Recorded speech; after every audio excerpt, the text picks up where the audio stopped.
వివేక మఠం తర్వాత వైసీపీ అధికారంలోకి వచ్చింది. వివేక మఠం తర్వాత పార్టీ అధికారంలోకి వచ్చింది వైసీపీ. అప్పటి నుంచి ఏం మాట్లాడలేదు. ఇప్పుడు ఎలక్షన్ వస్తున్నప్పుడు తిరిగి సీఎం మీ అన్నగారు సభలో కూడా వివేక మఠం గురించి ప్రస్తావిస్తున్నారు. నేను అదే అడుగుతున్నాను, ఎందుకు 5 సంవత్సరాలు మర్చిపోయి ఇప్పుడు మళ్ళీ మాట్లాడుతున్నారు? మా అన్నగారు దీని గురించి అసలు మాట్లాడలేదు. ఒక అసెంబ్లీలో ఒకసారి అవినాష్ను ప్రొటెక్ట్ చేసేదానికి తప్పనిచ్చి మాట్లాడలేదు. ఆయనను ప్రొటెక్ట్ చేయడానికి మళ్ళీ కర్నూలులో ఎట్లా పోలీస్ మెషినరీని వాడుతున్నాడో తెలుసు. ఇప్పుడు మళ్ళీ మాట్లాడుతున్నాడంటే అప్పుడు హత్య చేశాక రాజకీయాలకు వాడుతున్నాడు. ఇప్పుడు మళ్ళీ ఎలక్షన్లు వచ్చాయి, మళ్ళీ రాజకీయాలకు వాడుకుంటున్నాడు. అందుకే చెప్తున్నాను, ఈ హత్య రాజకీయాలు ఉండకూడదు. హత్య రాజకీయాలకు మనం చాలా దూరంగా ఉండాలి. మన రాష్ట్రం బాగుపడాలి. మన రాష్ట్రంలో ఇండస్ట్రీస్ డెవలప్మెంట్ అనేది జరగాలి. అది జరగాలి అంటే మనము క్లీన్ హార్ట్తో రావాలి. మన హృదయం మనం శుద్ధి చేసుకొని రావాలి. ఇక్కడ మన గవర్నమెంట్ ఈరోజు ఏపీ గవర్నమెంట్ రక్తంలో మునిగి ఉంది. దీని నుంచి బయటికి వస్తే కానీ మనకు ప్రోగ్రెస్ అనేది ఉండదు. షర్మిల గారికి మీరు మద్దతుగా ఏమన్నా ప్రచారం చేస్తారా? మీరేమైనా రాజకీయమైన ఉద్దేశాలు ఏమైనా పోటీ చేశారు? నేను ఎప్పుడు పాలిటీషియన్ కాదండి. ఇప్పుడు ఎందుకు బయటకు వచ్చాను? ఇప్పుడు జరుగుతుండేది తప్పు కాబట్టి బయటకు వచ్చాను. ఇన్ని రోజులు కూడా 5 సంవత్సరాలు కూడా పోరాడుతున్నాను. కానీ ఈరోజు బయటికి రాకుంటే మళ్ళీ ఈ గవర్నమెంట్ వస్తే ఇదే విధంగా ఇంకా 5 సంవత్సరాలు వస్తే పర్సనల్గా నాకు మంచిది కాదు, మన రాష్ట్రానికి కూడా మంచిది కాదు. That is my goal. Yes, నాన్నగారికి ఆశ ఉండేది షర్మిలాని ఎంపీ చేయాలని చెప్పి. That is a fact.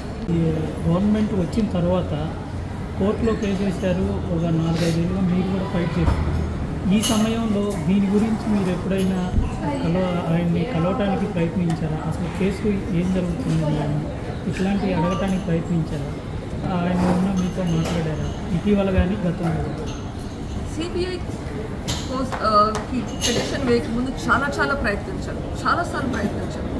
1-2 సార్లు మాట్లాడడం కూడా జరిగింది. అప్పుడు కూడా నాకు హెల్ప్ చేయలేదు. ఆ తర్వాత కూడా మళ్ళీ ప్రయత్నించాను మాట్లాడడానికి, కానీ అపాయింట్మెంట్ ఇవ్వలేదు. తర్వాత దీని గురించి కాకుండా ఇన్ఫ్యాక్ట్ నాన్న మొదటి వర్ధంతి అప్పుడు కూడా రమ్మని చెప్పడానికి వచ్చి కలుస్తానంటే అవసరం లేదు అని చెప్పారు. సో ఆ తర్వాత మళ్ళీ ఆ సందర్భం రాలేదు, మాట్లాడలేదు. నా ఉద్యమం నాదైతే. మేడం, వివేకం సినిమా బయోపిక్ అని వాళ్ళు పేరు పెట్టారు. బయోపిక్ అంటే యాజిటీస్గా తీశారు. అందులో ఉన్నవన్నీ వాస్తవాలకు మీరు నమ్ముతున్నారా? ఇది సిబిఐ ఛార్జ్ షీట్ ఆధారంగా చేసినారు అంటున్నారు. ఆబ్వియస్లీ వాళ్ళకి ఏం అర్థమైందో దాని ప్రకారం చేస్తుంటారు. అది దాంట్లో ఫైనల్గా ఏం చేశారో చూస్తే, ఎట్లా హత్య చేశారో చూస్తే రియాలిటీతో కంపేర్ చేస్తే నాకు అర్థమైనంత వరకు ఇంకా ఎక్కువ క్రూరంగా నాన్నగారిని హింసించారని నాకు అనిపిస్తుంది.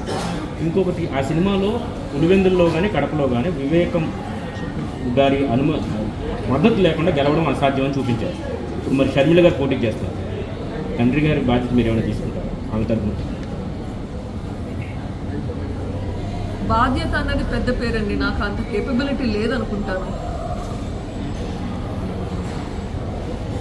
నేను చేయగలిగింది చేస్తూనే ఉన్నాను. కానీ అంతంత పెద్ద రెస్పాన్సిబిలిటీస్ చేయగలిగే శక్తి నాకు లేదు. వాటర్లో ఏమన్నా కొడతారు? షర్మిల గారు పోటీ చేస్తున్నారు.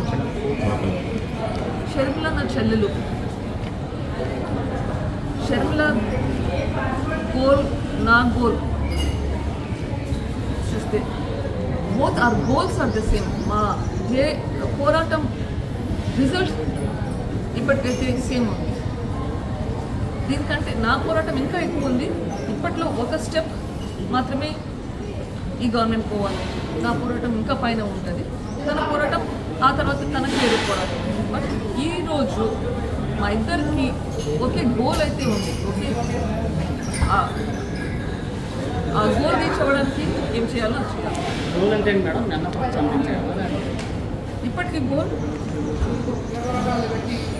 ఫస్ట్ అవినాష్ రెడ్డిని ఓడించాలి,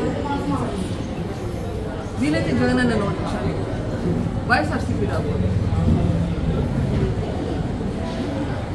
అవినాష్ రెడ్డి ఓడిపోవాలి, ఖచ్చితంగా జరగాలి.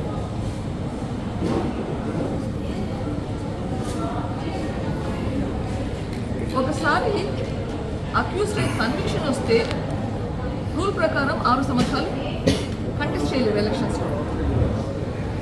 ఇక్కడ ట్రయల్కే రాకుండా డిలే చేసుకుంటూ పోతుంటే అక్యూజ్డ్కి కన్విక్షన్ వస్తుంది. ఎప్పుడు వస్తుంది? ఆ కన్విక్షన్ వచ్చాక కంటెస్ట్ చేయలేని పరిస్థితి. సో ఇది సిస్టమ్స్తో ఆడుకున్నట్లు కాదా? అక్యూజ్డ్ అని తెలుసు, కన్విక్షన్ రాదు, కానీ పోటీ చేయగలుగుతాడు. రైట్? సో మనం సిస్టమ్స్ అన్నీ డిలే చేసుకుంటూ పోతే, ట్రయల్స్ డిలే అవుతూ ఉంటే మళ్ళీ గెలుచుకుంటూనే పోవాలనా? అది తప్పు. న్యాయపరంగా కూడా తప్పే కదా. నేరస్తులు చట్టసభలో ఉండకూడదండి. ఎగ్జాక్ట్లీ, నేరస్తులు ఉండకూడదు. తప్పించుకుంటూ పోతూ ఉంటే అట్లే ఇంకోసారి గెలుస్తారు, ఇంకోసారి ఎలక్షన్లో గెలుస్తారు. సిస్టమ్స్ని వాడుకుంటుంటారు వాళ్ళ ప్రయోజనాల కోసం వాళ్ళే.